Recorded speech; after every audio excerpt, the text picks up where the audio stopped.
Right now, Boise police trying to figure out how a man found dead in a local canal died.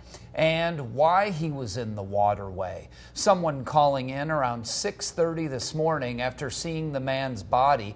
Boise fire crews finding him in the canal near Eagle Road and Wainright Drive.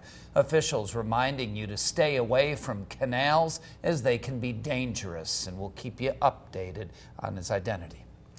Next Wednesday, the murderer of 4 University of Idaho students learns his sentence. But first, a hearing tomorrow about the gag order keeping everyone involved in Bryan Kohberger's case quiet. Since he's not going to trial anymore, both regional and national media want the judge to lift the gag order.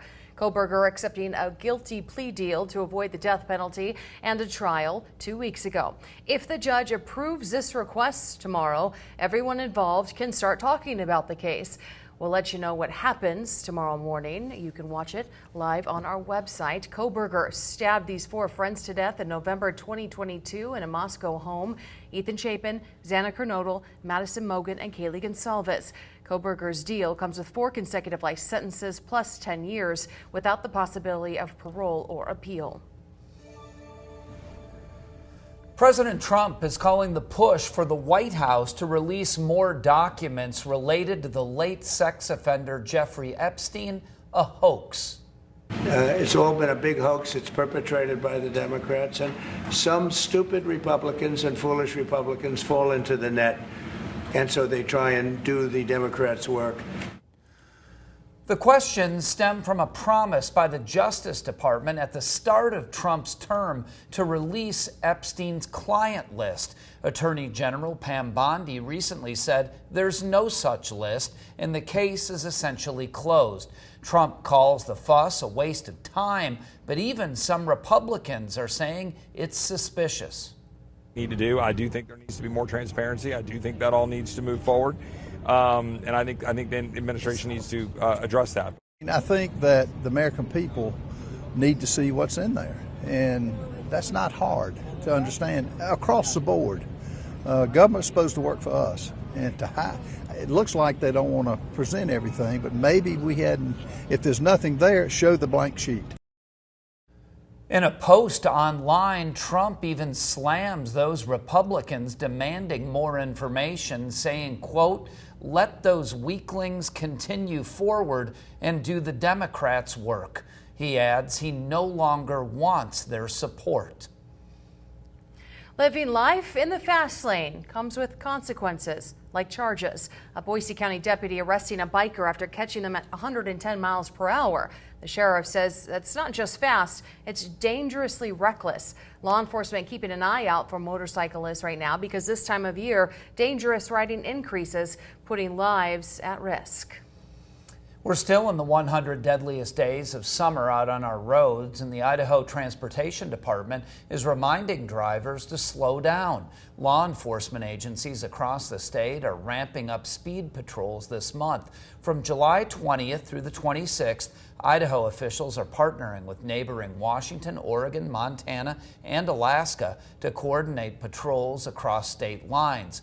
Drivers should expect to see an increased law enforcement presence wherever their summer travels take them throughout the Northwest. So far this year, 126 people have died on Idaho roads. That's up from 113 at this time last year. Now this summer, crews start making changes to the Highway 16 and 44 interchange. The new design includes ramps to help make getting on and off the highway safer and easier. To learn how the work will impact your drive, go to Eagle Christian Church tomorrow, anytime between 4 and 6 for a meeting. Last night, the Boise City Council approving the addition of the open space levy on the November 2025 ballot. The levy funds foothill property purchases, supports clean air and water, and preserves park properties in growing areas of the city.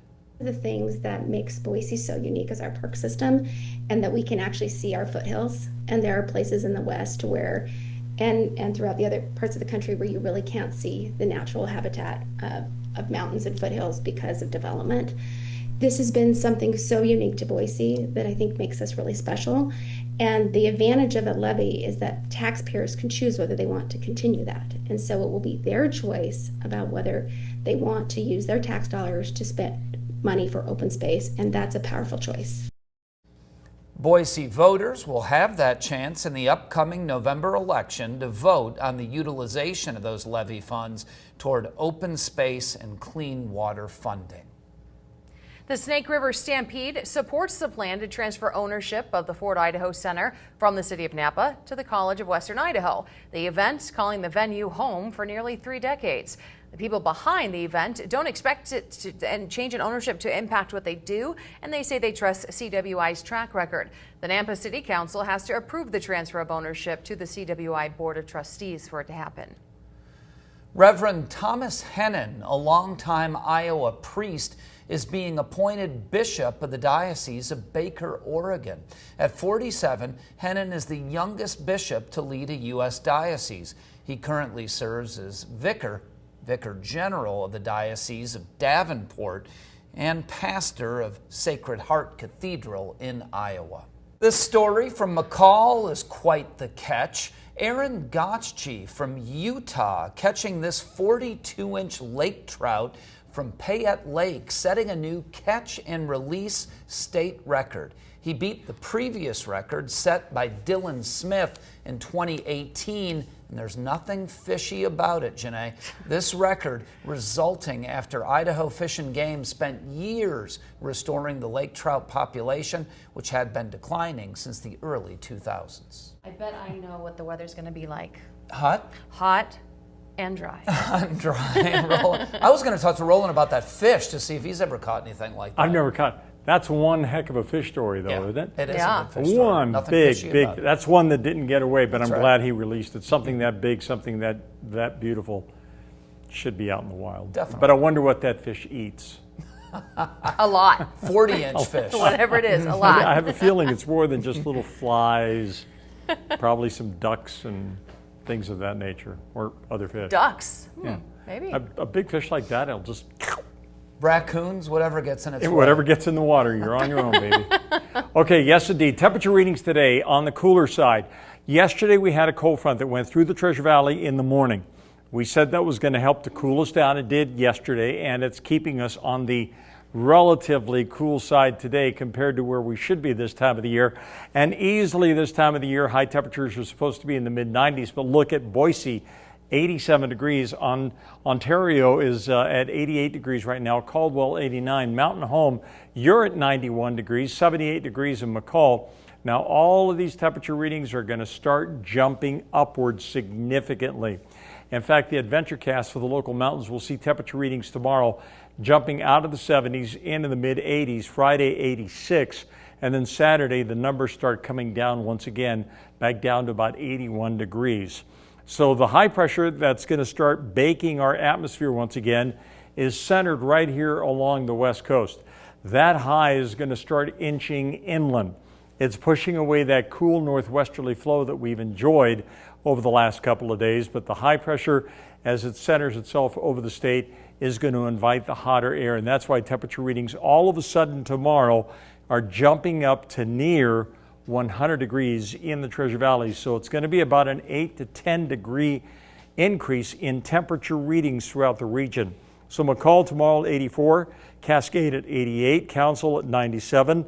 Look at Payette, Weiser, that's 100 degrees, 101 in Emmett, 99 degrees in Ontario tomorrow. And Kuna will see a high of 100 degrees, Nampa at 99, Caldwell also at 99, Boise very, very close to the century mark. So there will be many locations throughout the valley that will see temperatures at or slightly above 100 degrees. Idaho City at 94 and Eagle at 99. So the 7-day forecast for the valley tomorrow and Friday will be the 2 hottest days. Still hot, very summer-like on Saturday, but Saturday the temperature reading drops down to 95, which is close to the average of 94 for this time of the year. Then on Sunday, 92. Partly cloudy skies, a little more moisture could start coming around the high pressure ridge on Monday and Tuesday, and that could introduce Maybe a slight chance of a spotty afternoon shower or thunderstorm. Still way too far down the road. The key is that the weekend's looking pretty darn nice. And from the mountains, we'll see sunshine through Saturday, partly cloudy skies on Sunday, Monday, and Tuesday, with those temperatures peaking out on Friday in the high country at 86.